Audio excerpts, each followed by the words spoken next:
Welcome to 60 Minutes with a Woman, the podcast where we sit down with remarkable women.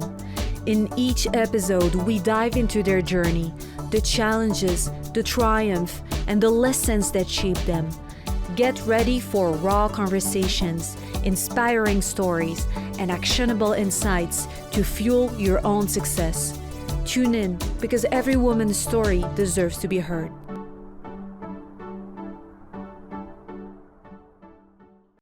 Welcome to 60 Minutes with a Woman, the podcast where we sit with incredible women. Once again, we have an amazing guest today, and we are going to dive into the hopes, the challenges, and the realities of conceiving.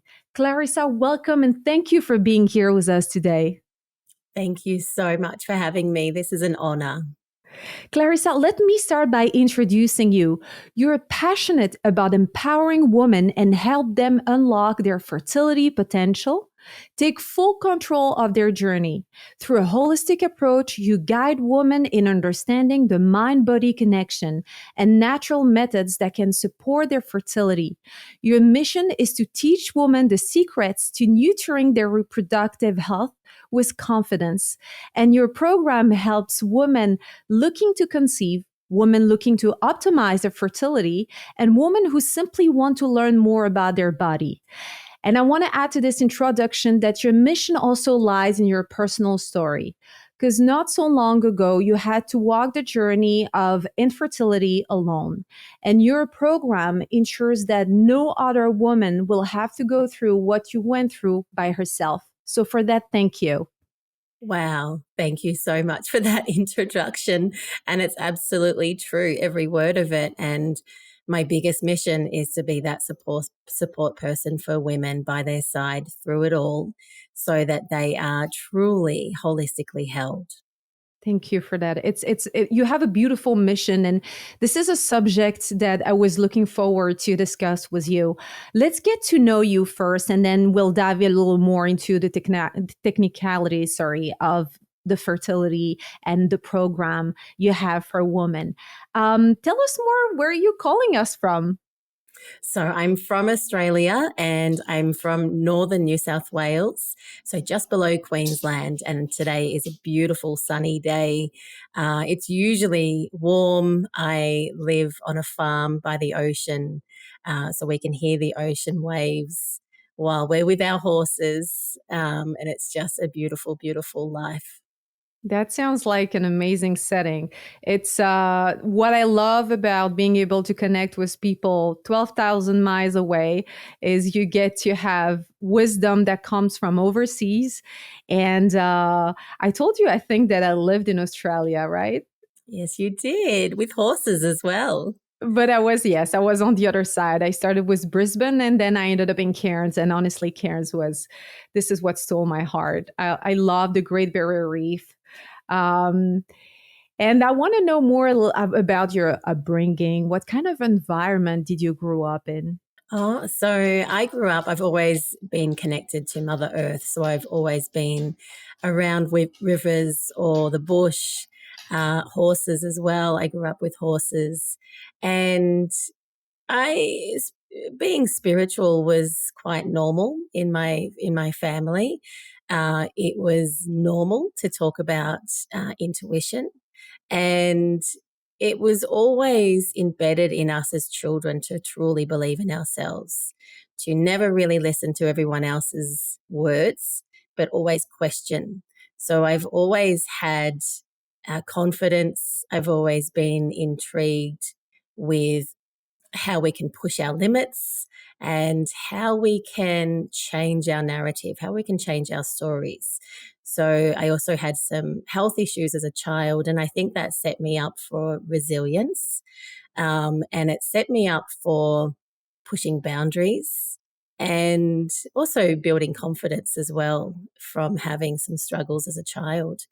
So quite a normal upbringing as a family, beautiful, loving family, but a little bit different too. We had some quirks, and that was always celebrated to not be like everyone else. We did not talk about it last time, so I wasn't aware that you had health issues growing up, and I understand very much now where lion's heart comes from. Thank you so much. Tell me more about what were your early inspirations and maybe what you wanted to do growing up. Oh, that's an interesting question. So, as a child, we, especially from my dad, it was really embedded in us that you could do anything. You could do anything. You could be anything and do anything. So I wanted to be a bush ranger, which was a person riding a horse looking after Yes. national parks, of all things. That's actually what I wanted to be, but I called it a bush ranger. But we were told you could do anything. And we, as children, were allowed to follow a passion and go into a career that was mostly passion led. So that was a little bit different because there was no force around making money. There was no force around following footsteps of everybody else. It was really open. So I was very passionate about art and I became a high school art teacher. So I did my university education, and my passion was art, and I linked that into teaching and guiding others as well. So I felt like there was no pressure around career. And so I've always been flexible with where I'm able to go in life, which is a really, really a beautiful blessing.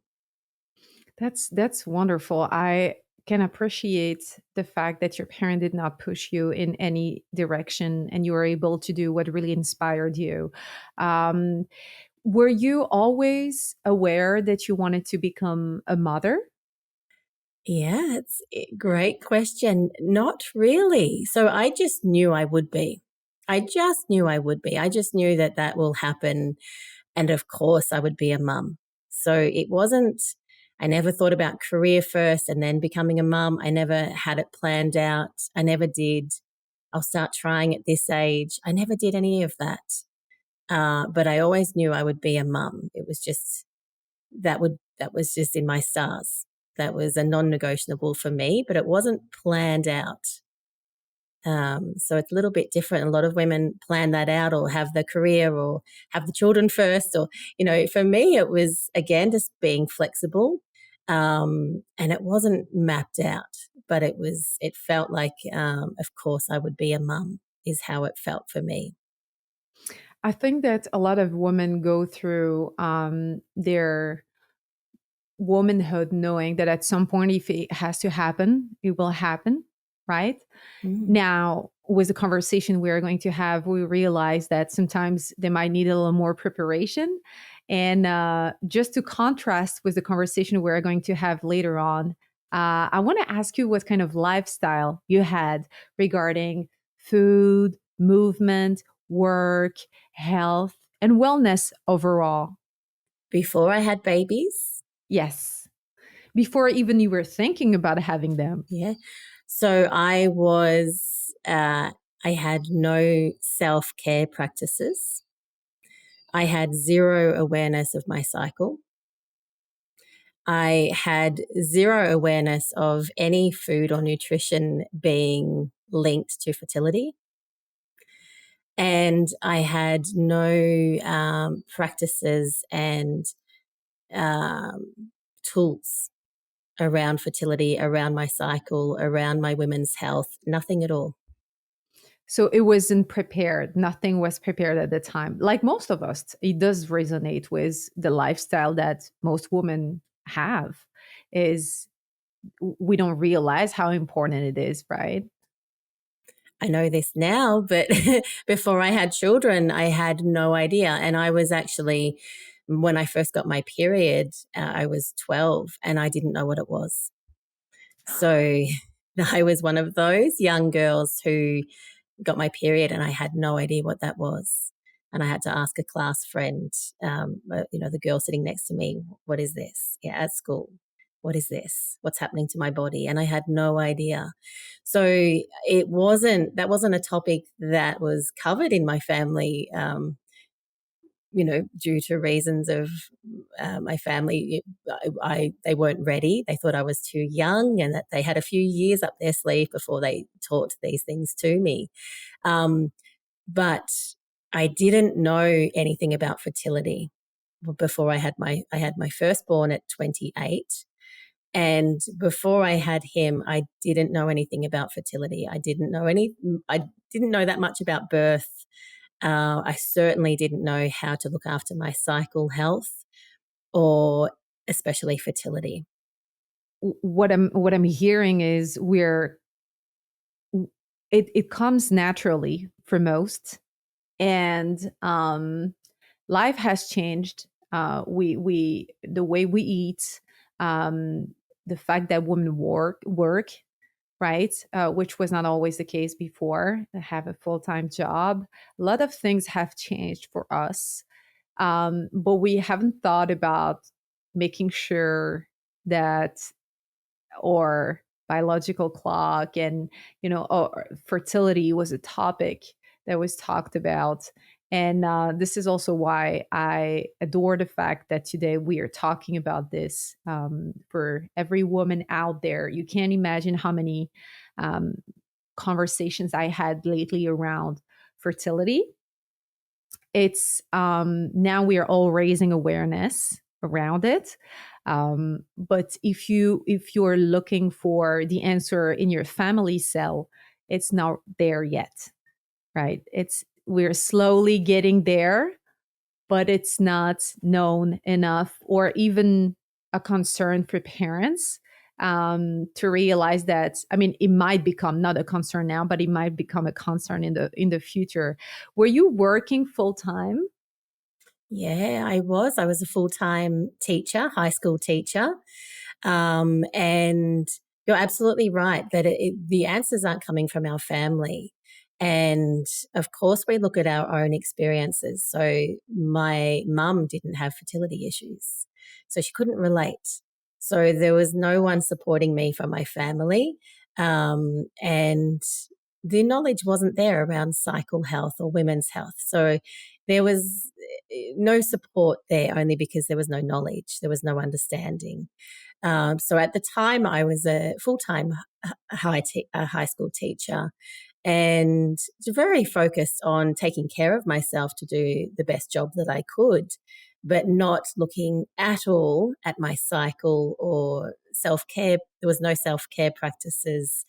So I think I was just, having breakfast, going to work, packing my lunch, coming home, having dinner, spending time with my husband, and some activities on the weekend, but there was no time or space in there for me as a woman. You often bring up the cycle factor into, monitoring your fertility and health. How important is it? It's a great question. Great question. It is extremely important. A woman's period, her menstrual flow, is very tightly linked to her fertility. And I don't think we understand this enough, and we're not talking about this enough. So our cycle can show us all sorts of things around our fertility. So our period is meant to come with no pain. You mentioned that last time. Yeah, if there's pain, there's something else going on. And this is often the first sign when I work with a woman to see that we're getting somewhere. There's some changes happening when she gets a period with no pain. That's usually the first sign that something's changing, something's working, we're on the right track. Because she'll often say to me, just within the first 6 weeks, I've just got my period with no pain. And that's usually the first sign that we're on the right path. Mhm. And I think when we're young, we're given a tampon or a pad when we get our period, and then a heat pack or a hot water bottle. Yes. And it's normalized that the period comes with cramps and the period comes with discomfort and pain. And here's a thing that you can use, a heat pack or a hot water bottle, to soothe it.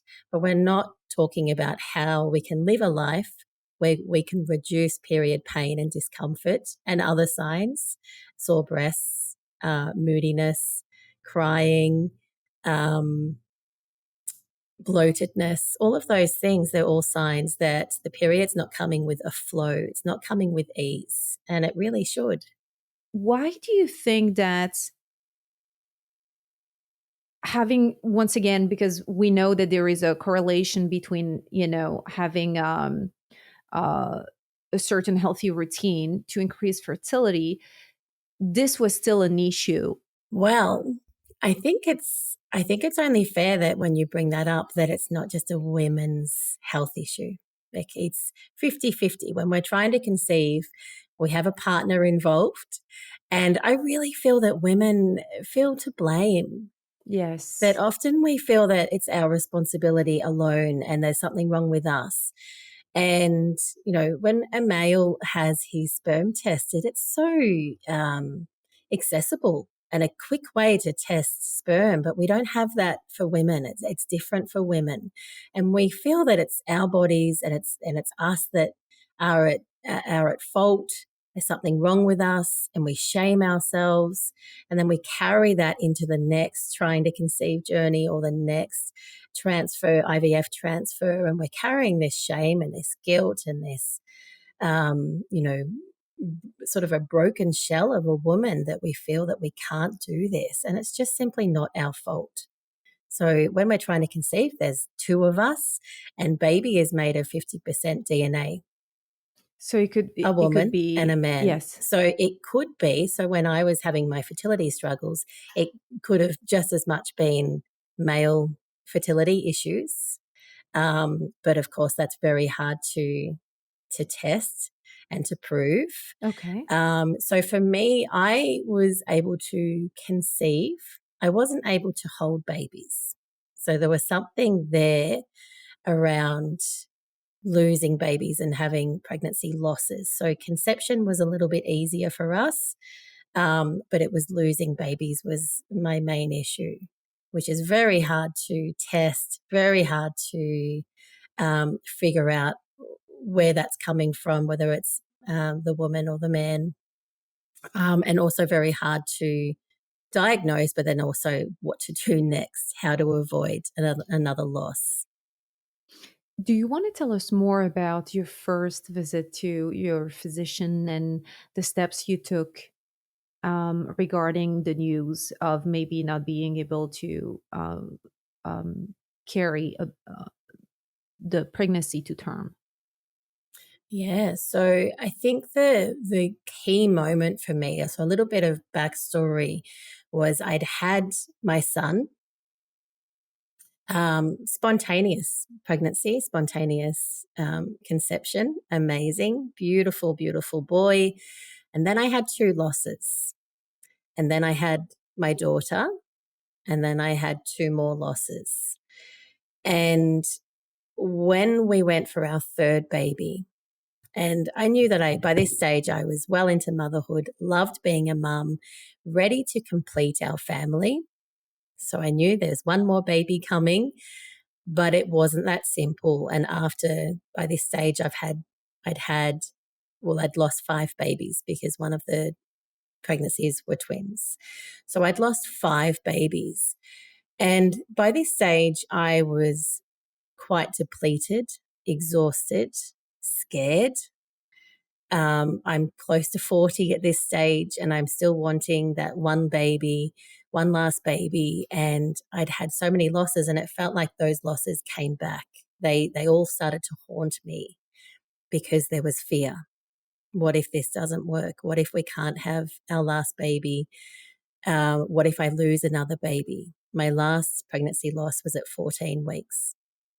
So I was terrified. So I went to my specialist, pretty scared, and said, how can you help me? What are my chances? What are we looking at here? So you had not asked for advice prior to that? We'd had conversations, not really, in this moment, I was ready for action. I did not want to cross my fingers anymore. So it felt different. So we'd had conversations, but in this appointment, it was me showing up saying, help. Yes. Like, really, what can we do here? I can't lose another baby. And my last loss was a very traumatic experience. And it was at 14 weeks. So I couldn't go through that again.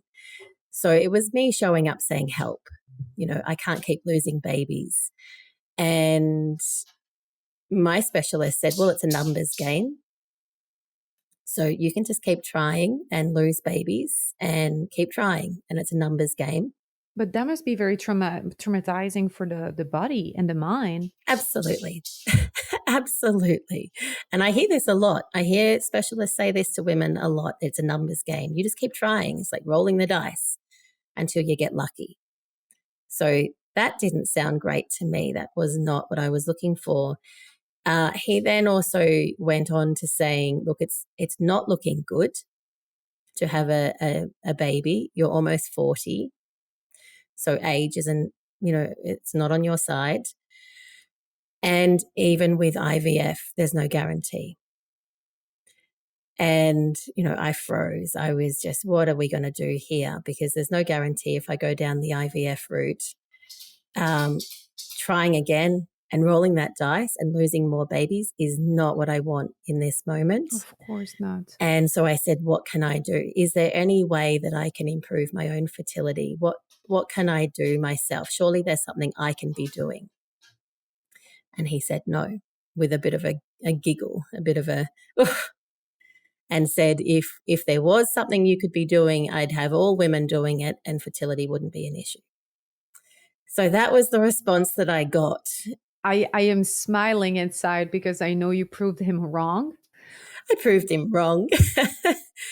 Which is a beautiful and powerful revenge, not only for you, but really for every woman out there. Oh, yeah. I'm getting emotional now sharing this. Because at the time, Sara, what I felt was I believed him. First of all, I believed him. When you're so vulnerable, when you're showing up with a specialist who was a wonderful specialist, he was great at what he did.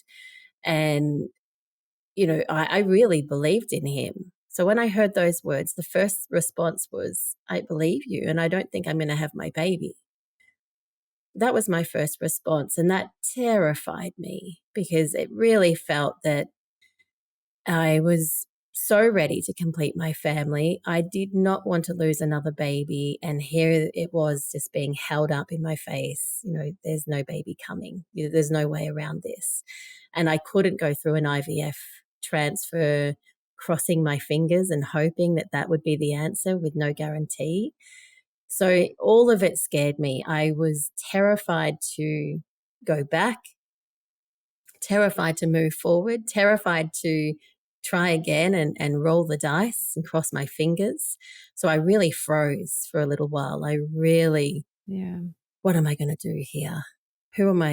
What are my options? I don't know another way. I don't know how to get out of this. So first of all, there was a lot of grief. There was a lot of sadness and a lot of panic, which I do want to talk about because this is the reality of fertility. It's actually extremely overwhelming. It consumes our everyday, our thoughts, our body, and it's kind of like we're living a life without living.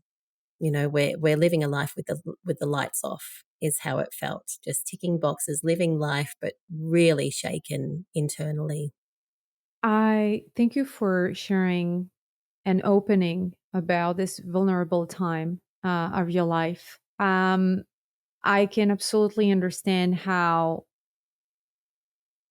there was probably a mix of, I don't want to hear this, but how can I prove that I can do it? Because I believe it's doable, because this is the one of the conversation we had last time, and this is also why I'm bringing this up right now. You said that you knew, you had a voice inside of you saying that it will happen, you will be a mother again, and this is also what kept you going. So I can only imagine at the times thinking and trusting the professional in front of you, and at the same time thinking, but I'm going to do this, I just don't know how yet, and feeling overwhelmed around it. You also mentioned during our previous conversation that your family was very supportive until they weren't anymore, because it was a long journey for them too. So you kept believing in yourself and you trusted your own gut feeling that this will happen. I want to ask you, when did you start looking information online and educating yourself on the subject? And also, what was the thought behind it? My turning point, my absolute turning point, Sarah, was after that diagnosis, after that appointment. I was crying silently. I had exhausted my support system, my network of supporters. They were all, I was years into fertility struggles. So I'd been losing babies at this stage, I think, for 11 years. So everyone was a bit tired of Clarissa struggling. So it's a long time to be losing babies, getting back up, trying again, having another loss. It really depleted me. And I felt like I didn't have a lot of people to turn to, that they were all a little bit tired of Clarissa talking about losing babies or trying again. So I suffered in silence. And a lot of the women that I support do, until they meet me. So I truly know Yes. how much I struggled internally. I don't think anyone will ever understand what I was carrying. And I was carrying pure grief from losing babies. When we lose a baby, no matter how far along you are in your pregnancy, it's a birth and a death. And they are two of the most significant human experiences that we have. Yes. Death and birth. And when we have a death in our life, we have ceremony. We hold ceremony and we celebrate and love the person that we're saying goodbye to. But when we lose babies, there's nothing. For me, there was no support from hospitals. There was no support coming in from friends and family, or maybe for a little while, but it faded after a couple of weeks. But for me, that grief carried for months and months. So when I had that diagnosis from my doctor, it all came back. And my turning point was one night standing outside crying. I began to howl to the moon, screaming. A primal scream came out of my body, a roar of just so much grief and so much tension and pain and memory. I had some traumatic losses. Yes. Holding my twin babies in my hands and going into theatre, passing out from blood loss, not knowing if I would wake up. So I had some really traumatic experiences with my pregnancy losses. Losses look different for every woman, and every baby is different as well.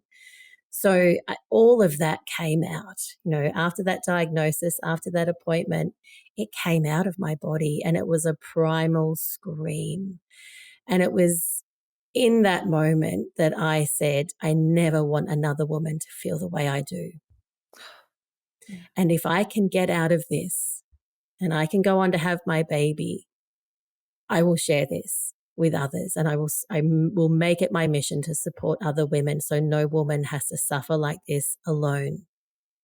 And that was my turning point. And so part of my motivation to have that baby and to prove that doctor wrong was to also help other women. If I can make this baby happen, if I can turn my story around, I promise I will support others. I will be by their side, and I will never have a woman in this pain alone. And so part of my motivation, Sara, was to help others. In my intuition was this: your baby's coming. This little baby, it felt like they were tapping on my shoulder, like, I'm coming. You just can't find me. I'm coming. So my intuition and that little soul baby tapping on my shoulder, that was bigger than that diagnosis. I knew I had a bigger mission here, and it wasn't about the diagnosis. It was, yes, I wanted to prove him wrong, absolutely. But it was Oh no, it was bigger than that now. It was Yes. bigger than that. And so I actually wouldn't take any of those experiences back, because it's got me to where I am now in this lifetime of helping others and keeping my promise. So I wouldn't actually take back any of that pain, because it truly allows me to hold women in the most sacred way because I honestly get it. Clarissa, it is this past minute was very intense. You were able to paint and portray a situation that only a woman can understand, and a woman who went through what you went through. And I can only imagine how many women are going to relate to your story and understand after what you shared that they were not alone. Really, I want to thank you very much for that. And we talked last time, and you didn't mention that much in details how much of not only a vocation it was for you, because you're clearly meant to help women, but also regain and reclaim their fertility. And also how little we speak about the holistic ways and natural ways of hitting this goal of conceiving, um, which you did.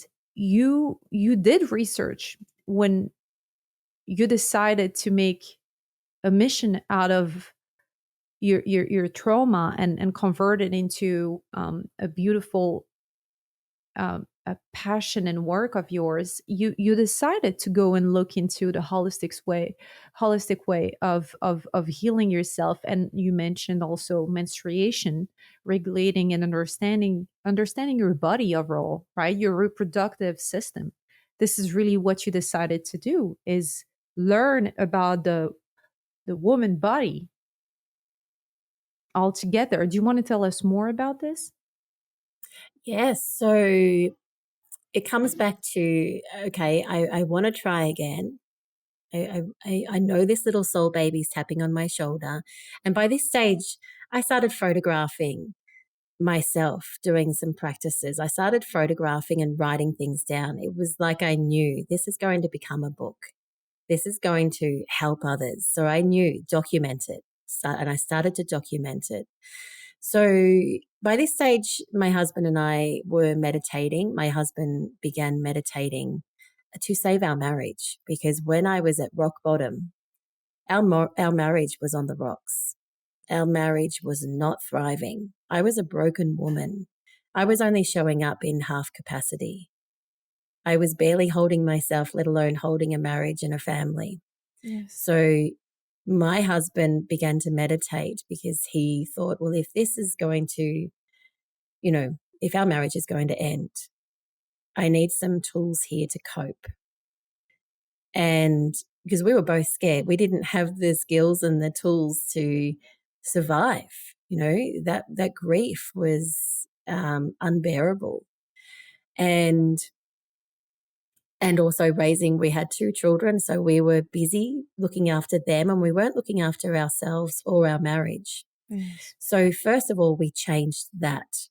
And I thought for a long time, if I can just complete my family and have my baby, then everything will be okay.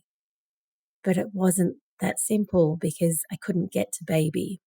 So first of all, we started working on ourselves and our marriage.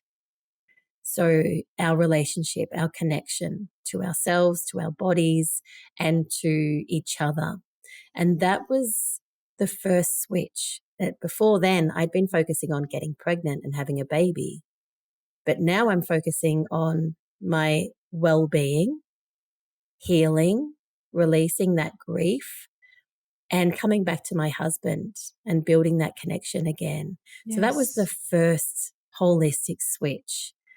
And so for the first time, I started practicing self-care, and I started to slow down, and I started to meditate, and even micro meditation. So, in the car, and, when I arrive somewhere, stopping the car and breathing for 5 seconds in, 5 seconds out, making that a habit. That's a micro meditation. So just pausing during my day, catching my breath.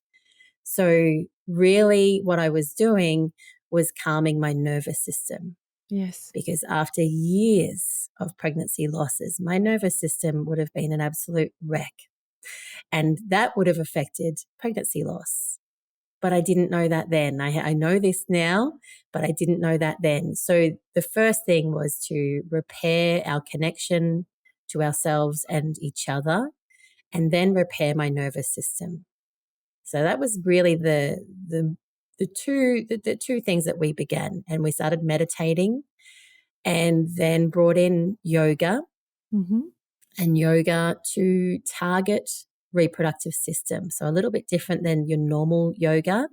It was targeting reproductive system. So waking up the womb, waking up the pelvic area. And I started to feel better.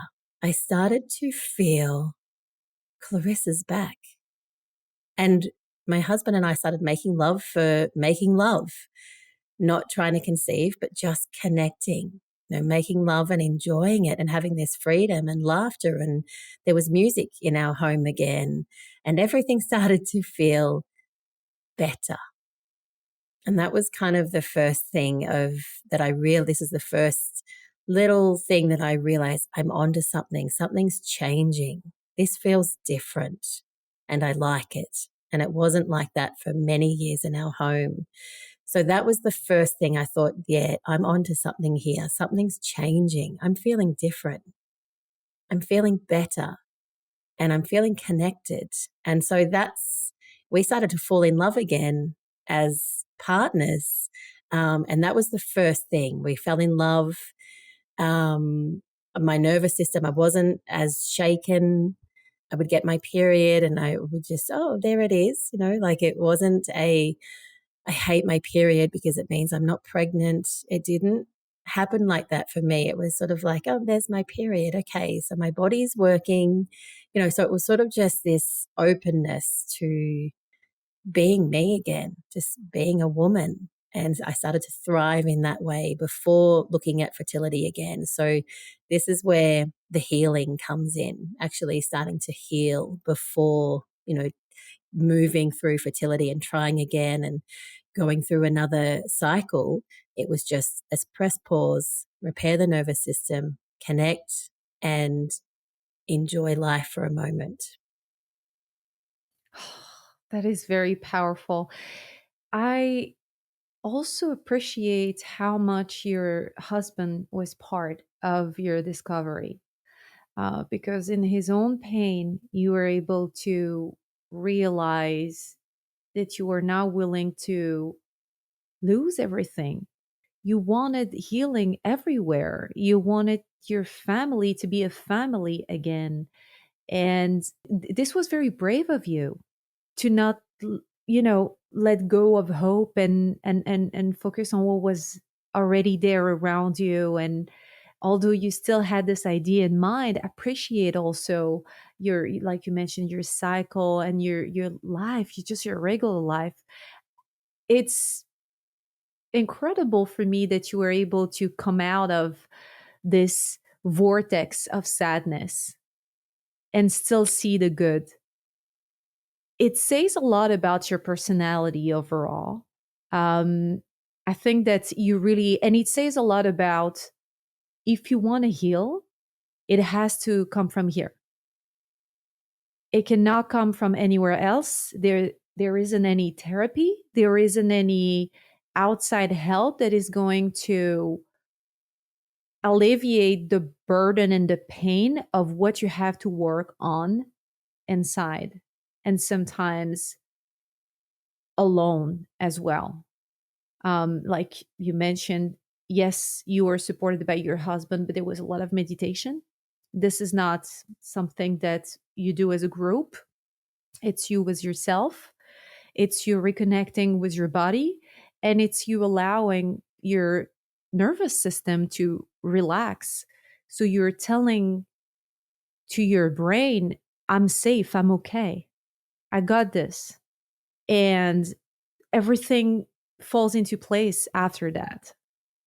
This is what I'm understanding from it. And it's very powerful. Um, Did you read books or inform yourself when online to find other ways to connect with yourself first, but also understand what fertility is and how to improve it?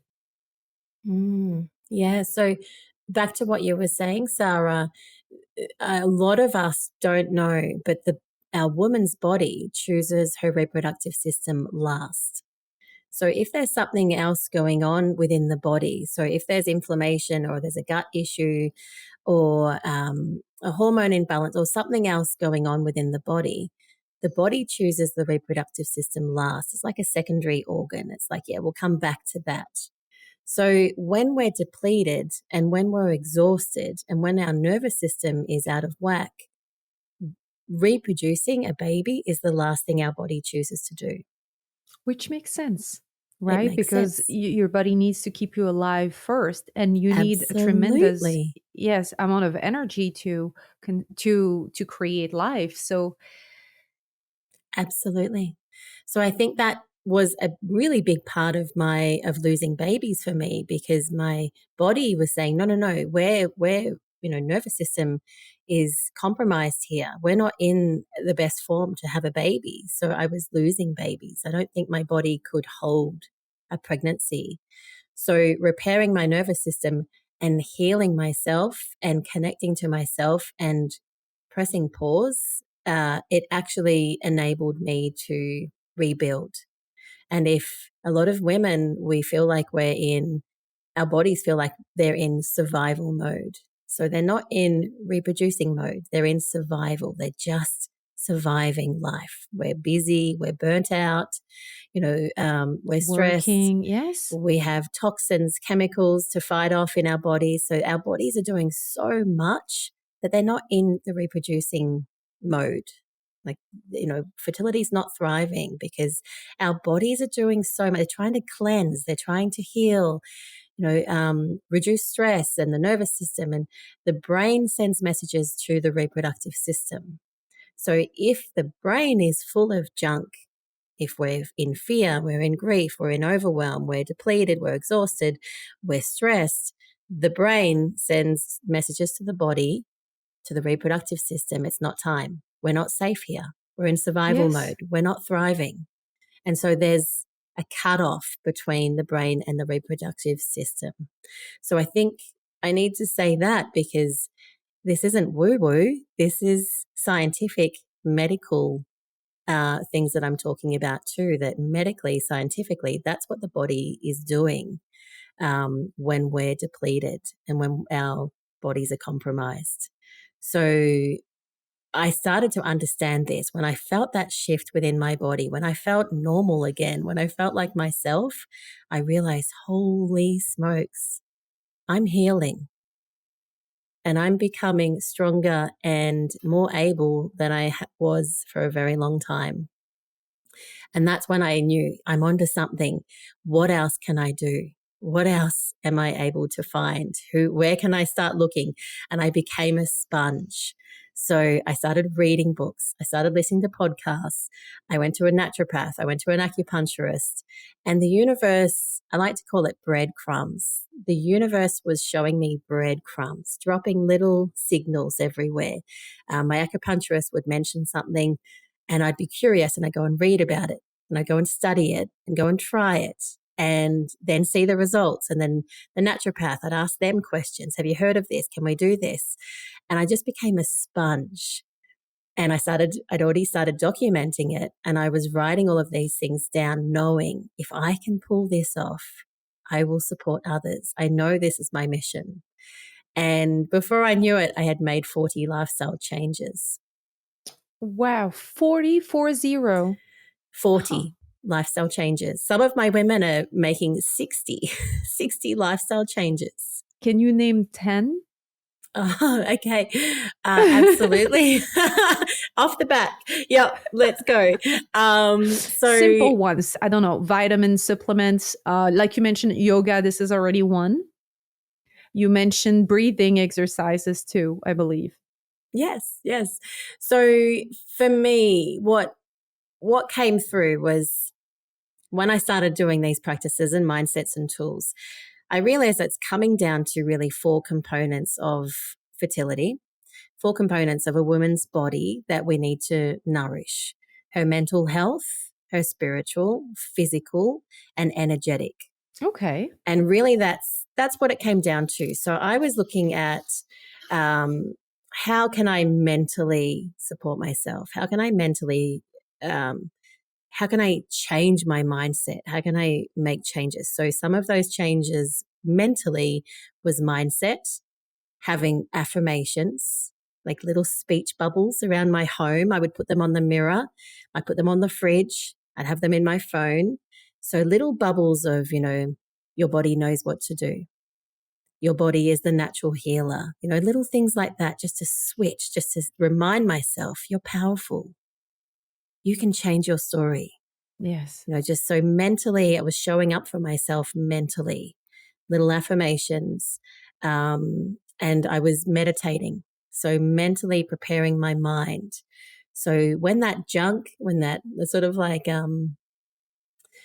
junk mail is in your mind, it's taking up space, all of the doubt, all of the fear. So I was removing that, clearing that junk. So that's one tip.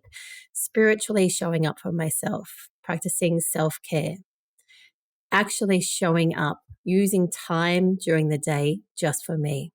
Oh, yes. And we're not doing that as women. And when you talked about the history of women and how we've never been busier, we've never actually had so many chemicals in our bodies. We've never lived with so many toxins.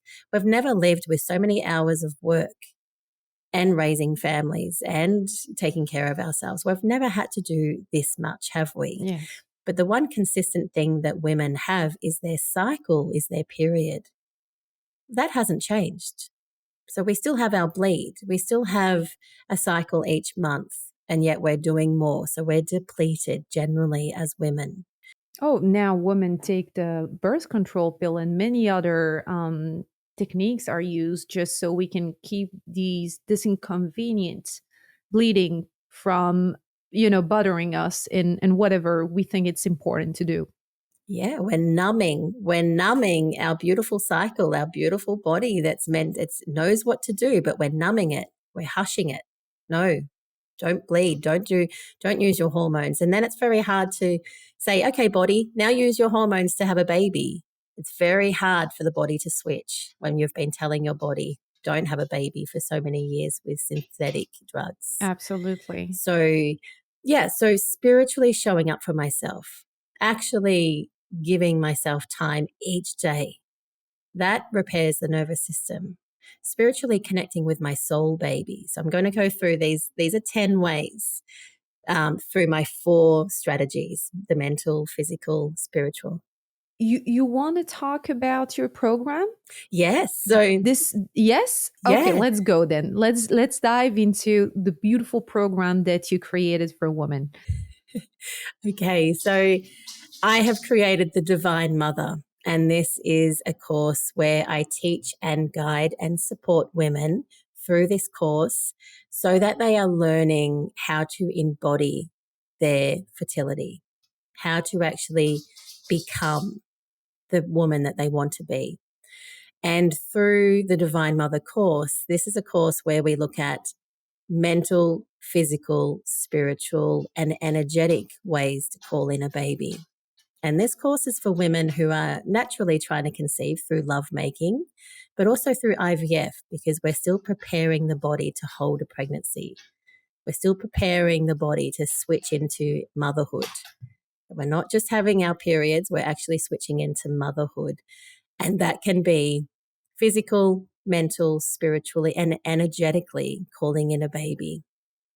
So that is my course, The Divine Mother. It is a 12-week program, and I'm seeing women fall pregnant during the course, even before it's finished. So sometimes the body can switch that quickly. It's like, oh, I'm safe. I'm not in survival mode anymore. I'm ready to recreate.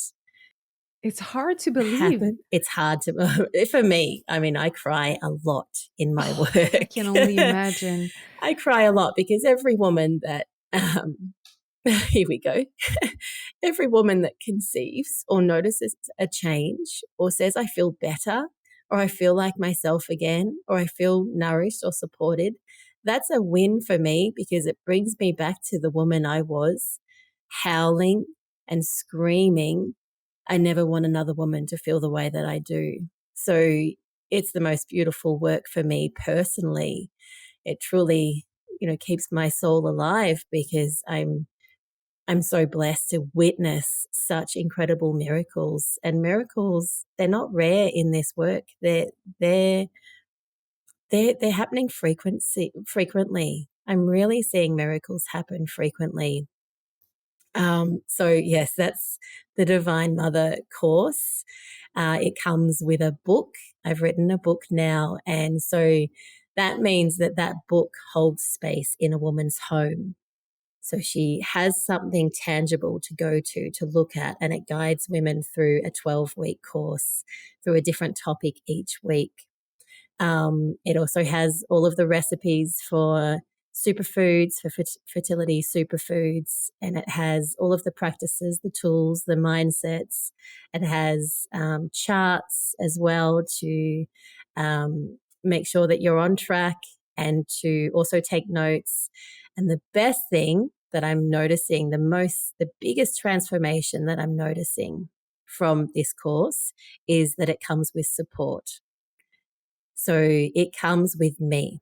Yes. So every woman that joins the Divine Mother, they are nourished and supported by me through voice messages, check-ins, and the course is actually tailor-made to suit the individual. So it means that I check in with you. How is your cycle? How are you feeling? What are your challenges this week? Where are you at with, a lot of it's also advocating for women when they go into their specialists, when they're seeing their specialists. What questions can I ask? I feel like I'm not heard from my specialist. They're not listening. How can I be heard? How can I come out feeling empowered? So there's a lot of advocating, and also just that support person that you can come to, that you can cry with, that you feel held, you feel seen and heard, and not pushed aside and not hushed. So really that is repairing women's nervous system, knowing that I have support, knowing that I have Clarissa by my side. Like when a woman gives birth, in birth, it's normal that we have a midwife or a doula. Yes. But when we're conceiving and we're suffering from fertility challenges, there is no support person. So I'm the doula, I'm the midwife, but for conception and early pregnancy support. I like the image of you being the doula of conception. I like also the fact that you are there for them, and it's tailored to their own needs and their own lifestyle. That you offer support when they see their practitioners, and if they want to talk about a topic that matters to them and might not feel heard at home, because it's a very lonely journey for a woman going through that, you are the village that they can turn to, right, for support. And it makes even more sense because through your own healing you ended up getting pregnant and you had your baby. I did. And I'm not sure I can get through this without tissues. So I made 40 lifestyle changes, holistically. I looked at my nutrition. I looked at my spiritual health. I was moving my body to target my reproductive system. I was the sponge. Anything that came my way, I did it. I was completely open. Remember, I couldn't cross my fingers and hope. I was beyond crossing fingers. At this stage, I was ready for my baby. I needed to make the most fertile space in my body for my baby. And after making 40 lifestyle changes, we made the decision to try again. And We fell pregnant that month. That very month? That very first cycle that we said, okay, we have made all of these changes. And my husband as well, he was eating, goji berries, pumpkin seeds. He was doing yoga, meditation. So you both worked We both, yes. on yourselves to make it happen. This is a very important point. So again, there's that 50%. There's 50% conception, 50% DNA. And I had done the healing. I had removed the fear. I had removed the grief that I was carrying from my babies. So I had done that work, but my husband had supercharged his sperm. He was eating all of the things I was. We had researched male, female fertility. That's all in my book too. I actually have a shopping list in my book for male fertility and female fertility of what to go and get from the shops for your fertility. So it's all broken down. But we had our shopping list on the fridge, like what we're eating, what we're doing. We had checklists. And it was without stress. It was done with love, and it was done with compassion and excitement. It wasn't done with stress and I have to do these things. No, I just have to do this. It wasn't done in that way. It was done with pure love and beautiful intention. It's really important that we're removing that stress around fertility. So we'd done all of these changes, Sara, and we felt ready. And when I felt ready, I didn't feel scared. And that was when I realized I am actually ready. I don't feel scared. So you had no expectations? No expectations, because I was centered. I'd done my spiritual work. I'd done my embodiment. I'd done my visualizing. By this stage, I should also share that by this stage, I had seen the results of my work. So those 40 lifestyle changes led me. Should we actually talk about this, Sara, before I go into falling pregnant? Absolutely. So the first results that I noticed when I'd made 40 lifestyle changes was that, first of all, my period came with no pain. So my period came for the first time. I'd always had cramping. I'd always had the hot water bottle, but my period started coming with no pain. It came with ease. So I thought, okay, I've cleared inflammation. That means that my period is flowing. So that was the first sign. And then from there, I had a pelvic ultrasound. And in that pelvic ultrasound, it was shown that I had reversed my fertility age, that I was 39. And they said, hold on, this looks like you're a 30-year-old.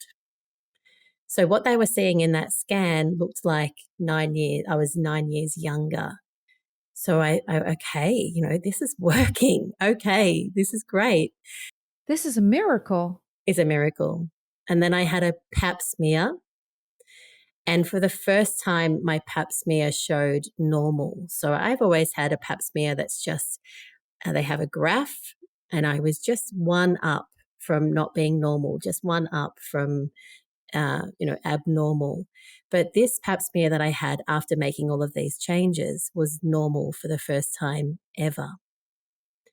So now I'm seeing tangible results. Then I also saw in my pelvic ultrasound that there was more blood flow. So there's a picture that comes up with blood, with blue and red flashing, which is the blood. And they said, yep, great, you've got a perfect amount of blood flow in your uterus and your womb. Wow.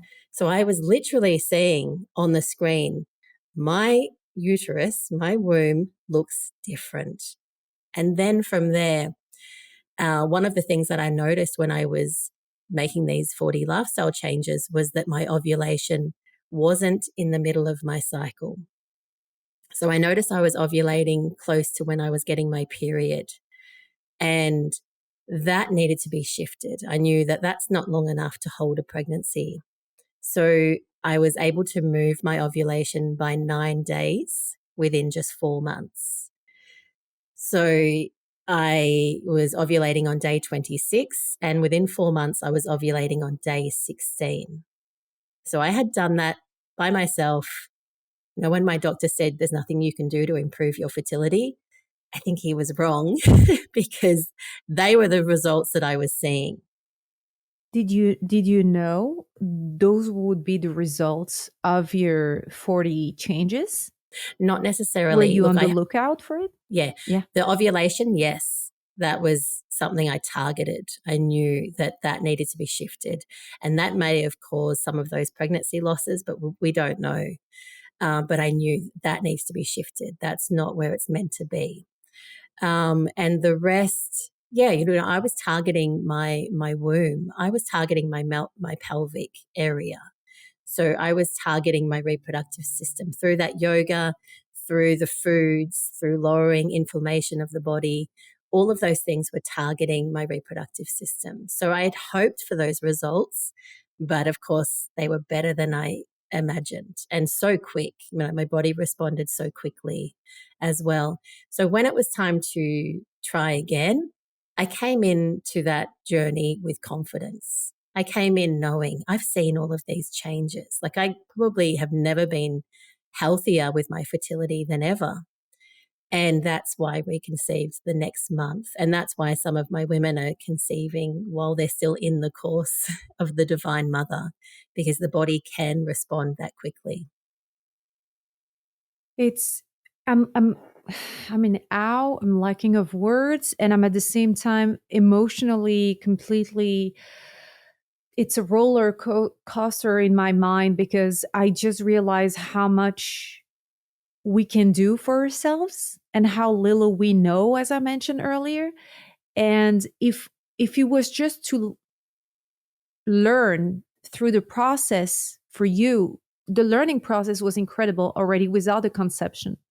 But the actual result of this learning and the miracle that happened is the tangible proof that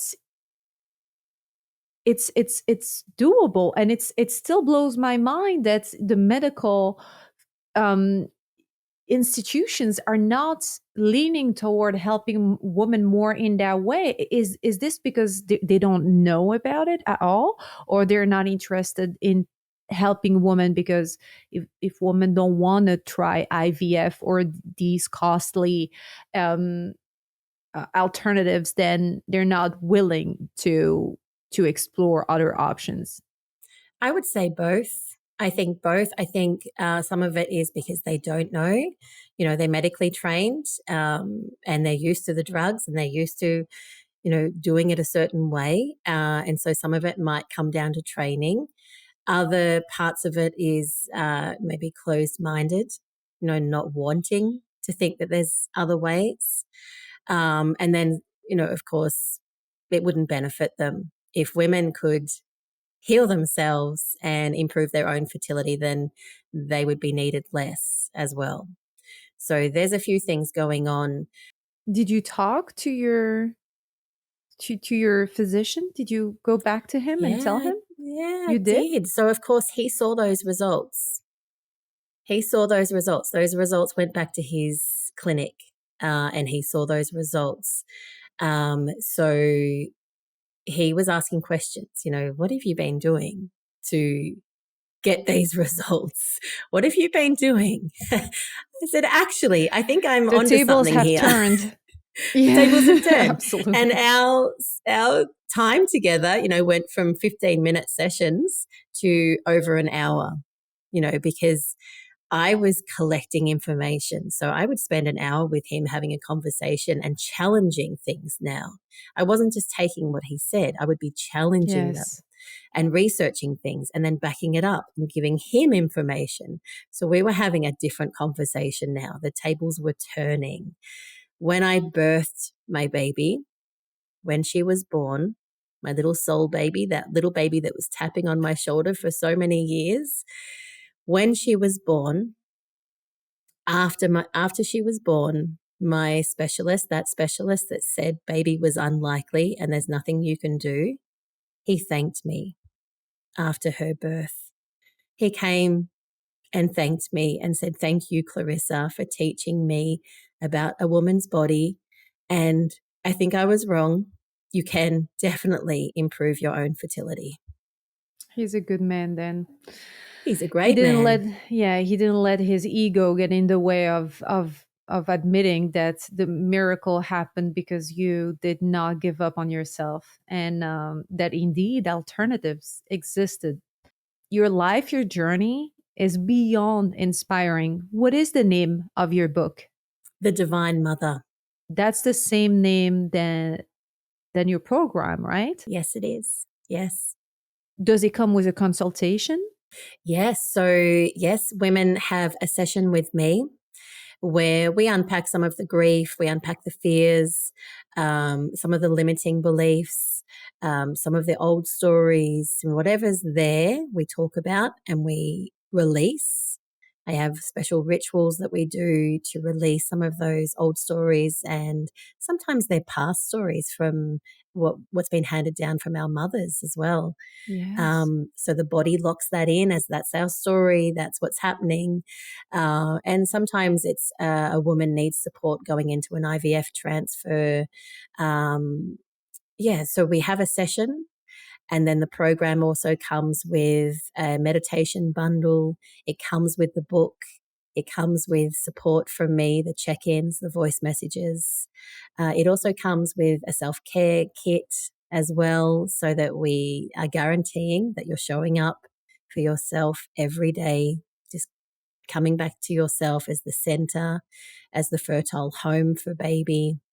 So yes, it is called the Divine Mother, and it's truly about embodying what you're already carrying. Your body already has a wisdom. It already has this beautiful knowing of what to do, but we lose that over time and over awareness, and over, we're lacking in self-care. We're filling our bodies with toxins and stress and all of those things. So You you mentioned it. How many times mother just skip mealtime just because they don't have time? They work, they eat at their desk, they run everywhere. Inflammation, this is part of everybody's life nowadays. Who would have known that while your body is healing inflammation, it cannot focus on helping the fertility on the side, because this is a secondary job for the body. Keeping you alive matters more. Who would have known that having, all this lifestyle will trigger a counter improvement in our ability to conceive, right? And how come people are not talking about it more? Once again, how come is it a subject that is, first of all, some sort of shameful sometimes, because mother thinks that if they can, then they feel betrayed by their own body. So if you don't go through grief, there is just a lot of grudge happening, and maybe a lack of just feeling like you're a woman altogether. And then knowing that there is help out there, looking for help and realizing that the help comes from a woman that went through the exact same thing. This is a whole new concept for us mm, women. And, I had this conversation 2 days ago with a colleague of mine, and she asked me, do you think I should freeze my eggs? And this is now the topic. We're not talking about how to take care of our fertility or ourselves. We're talking about freezing eggs. So now we're safe because we know about that. We're just going to keep those eggs in the freezer. And whenever we need them, everything is going to be great. And still, no, there is way more to it. Like you mentioned, I don't think that freezing eggs will be the answer to every conception. We need more around it to make sure it happens. And this is once again why I adore the fact that you agreed on being on 60 Minutes with a Woman. And I'm really hoping that every woman out there who listens to us, and men, please, men, you too, you need to make sure that and I'm going to take that you're taking care of yourself. And I'm just going to come with a little article about the World Health Organization. So basically, a quite large number of people are affected by infertility, according to them. According to a new report published today, around 17.5 of the adult population, which is roughly 1 in 6 worldwide, experience infertility. And this is showing the urgent need to increase access to affordable and high quality fertility care for those in need. In 2024 in the US, 13.4 women aged between 18 and 49 years old experienced some form of impaired fertility, and 11.4 of men in the same age group experienced infertility. And this number is only going to increase. And my question to that is, and what are we doing about it? There you go. What are we doing about it? So we can give all those statistics, which leads us to believe that we need to collect eggs and we need to do IVF.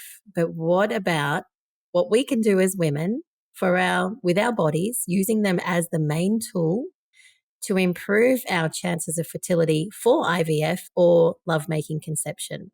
Because what I'm seeing, my women I have many women doing IVF as well. They are improving their egg quality, their egg quantity going into IVF. So they're having, their previous egg collections are 3. And now after doing the Divine Mother course, their egg collection is 9 to 15. So combining both is, yes. Yeah.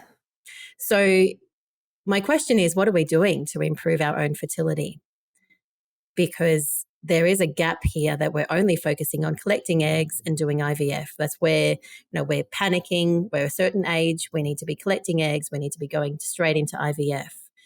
But what if we can press pause and actually come back to what our body needs? Because by doing that, you're actually improving a successful IVF. We don't want to just be doing IVF. I have some women that are many women, years into IVF, no baby. Yes. I want babies. I want to see women become mothers. I don't want to see women having IVF after IVF and no baby. I want to see women thrive in their life.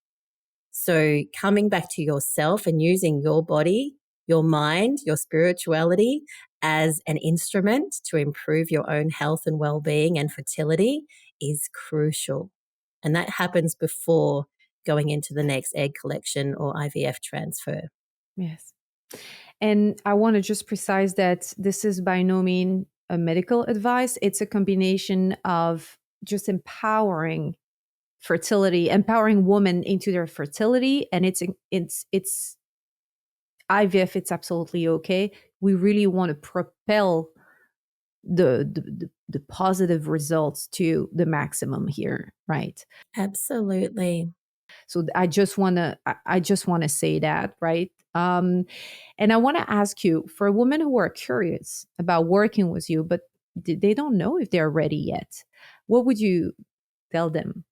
Oh, wow. So first of all, on my website, www.honoringsouls.com.au, I have the Sacred Seed, and that is a free masterclass where you can learn a little bit about what I teach and what I guide women. But also allow yourself this beautiful time and space to show up for yourself, to receive. And that's absolutely free. And I also have a heart to womb meditation that is for free that you can just download and listen to at any time. So showing up for yourself, pressing pause and just catching your breath to say, hold on a minute. Look, I've been through a lot. I'm this many years in, or I've done this many IVF transfers, or I've lost this many babies, or I'm struggling mentally. I just need to press pause.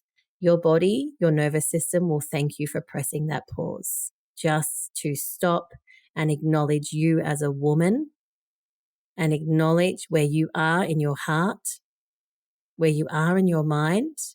Just coming back to yourself as home, because you are the sacred temple to hold a baby. We want to hold a baby and we want to birth a baby. We want baby in our arms. That is the mission. but you come first as a woman. You come first. You must come first. You come first in your pregnancy. You come first in your birth. You come first when you've had your baby in postpartum. The woman needs to come first. That's very powerful.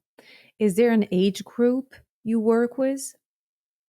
Yeah, so most of my women a lot are in their 40s, early 40s, but some women are in their 20s. So late 20s to 45 is most of my women. Some women work with me because they're preparing for pregnancy. They're preparing. They haven't started trying, and they're preparing their cycle. They're preparing their body.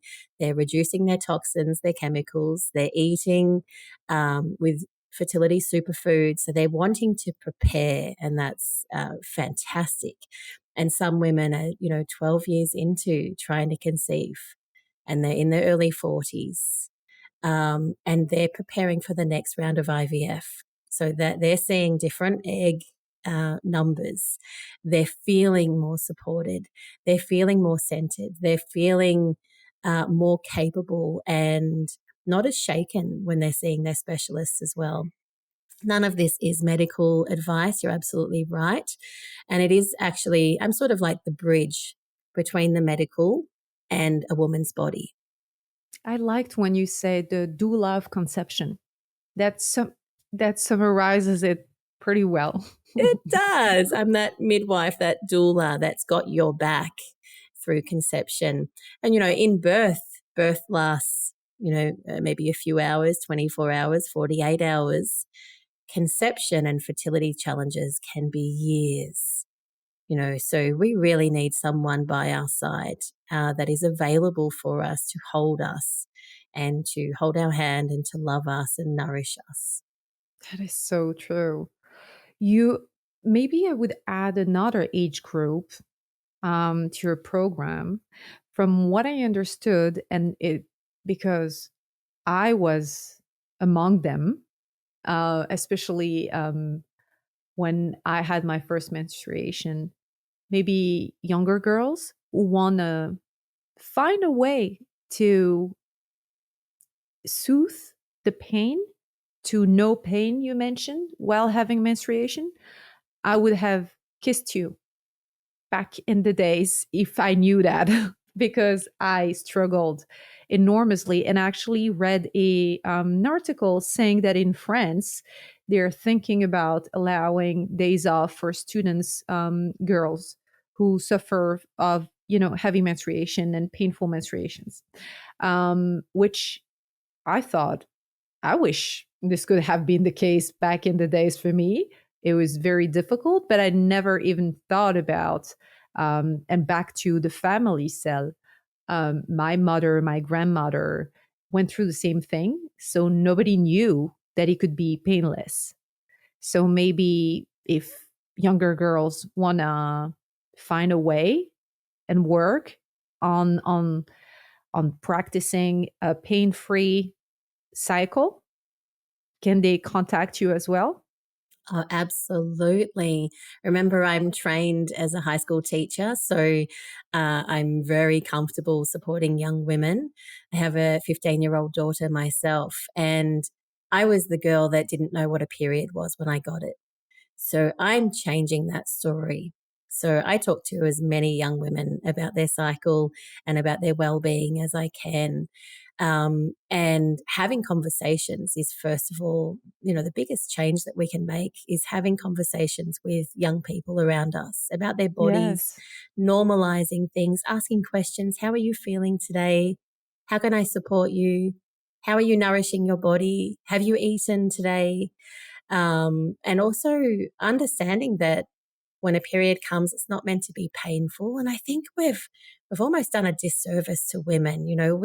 We thought you get your period and you get to have a tampon, use a tampon, and you get to live your life and you get to swim and you get to do sports and you get to do all of these things even though you have your period. I think we've done a disservice because that when we are on our bleed, we're in our winter phase. We have 4 phases of our cycle. And when we have our bleed, we're in our winter. And that's the time that we nourish ourselves with warm, beautiful food that's easy to digest. We slow our bodies down because they are bleeding. They need nourishing. And instead, we're telling women, put a tampon in and go and live life. But it's actually a time that you slow down, which improves your ovulation because then your body is rebuilt, ready to conceive, and it's in optimal health.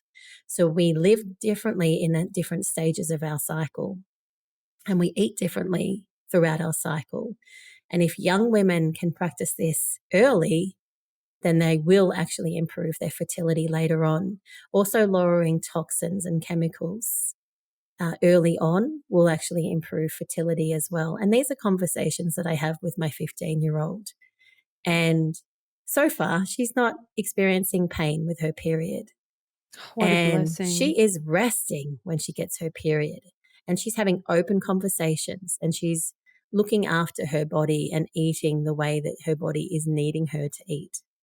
So I am hoping that I can change that story. I'm absolutely open to any young woman that wants to contact me or work with me. Absolutely.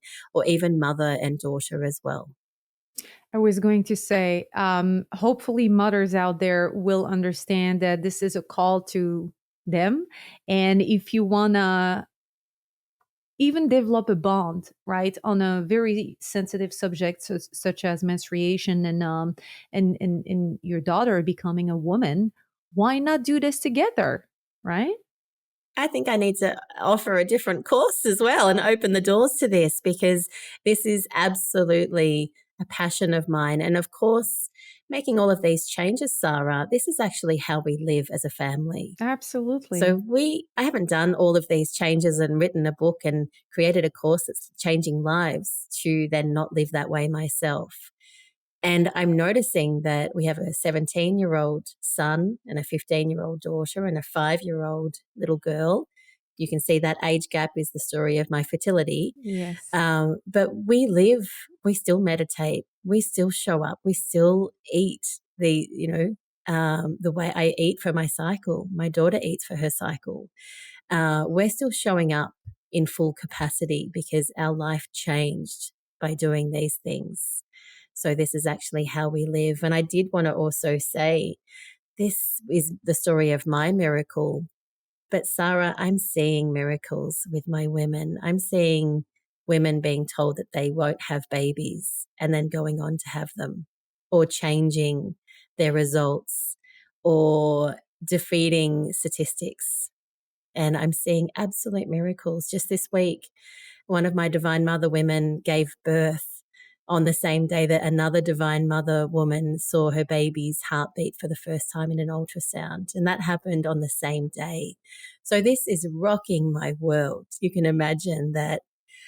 Experiencing this together, right, must be completely life changing for you over and over again. Absolutely. You're just living this miracle endlessly. Absolutely. I'm so grateful, and I'm also grateful to myself for hearing that call that night.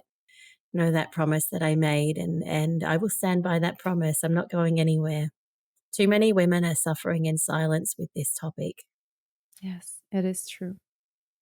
Clarissa, thank you so much. I obviously recommend you to all the listeners out there. Once again, this is something that we need to talk about more.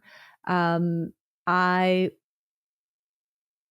Regardless of what the outcome is, also, because I want everybody to have hope, but at the same time stay realistic of what can be done, right? um and at the same time, why not just embrace, right, the working with Clarissa and discovering what your body can do and what you can do for your body and what your family can do together to improve the situation, because if you don't try, you'll never know. Clarissa, thank you so much for being with us today. You are a well of wisdom and a living inspiration for all of us women. I can't thank you enough for taking the time to raise awareness. And I know that you are on a mission to make your program known. And I'm going to make sure that once again, I'm being part of your journey as well, because it's something that empowers as women more than anybody could ever understand. Feeling down because of inability to conceive is once again, and I went through the report, something on the rise. And we're tackling this before it's too late. This is my feeling. Everybody knows about it now, and we're offering options and solutions. I'm offering you the platform to share your message. And thank you a million times for being with us, sitting with us, and sharing your story with us, your vulnerability, and all your wisdom again. Thank you, Clarissa. Oh my goodness, thank you so much. And if any woman needs someone to support them, just reach out on Instagram on Honoring Souls and drop into my DMs, because I am open to chatting at any time. So please don't suffer alone. Just reach out if you need to chat with someone. I almost forgot to mention that I will add all the links in the description down below. If you want to reach out to Clarissa, this is right where you have to go. And don't hesitate. Really, just take the shot. Thank you, Clarissa. Thank you so much. It was an honor having this conversation with you. Thank you, Sara. The honor was mine, really. Thank you. And that brings us to the end of today's episode. Until next time, stay bold, stay brilliant, and keep building your own success story. If you loved what you heard, be sure to subscribe, leave a comment, and share this episode with someone who needs to hear it.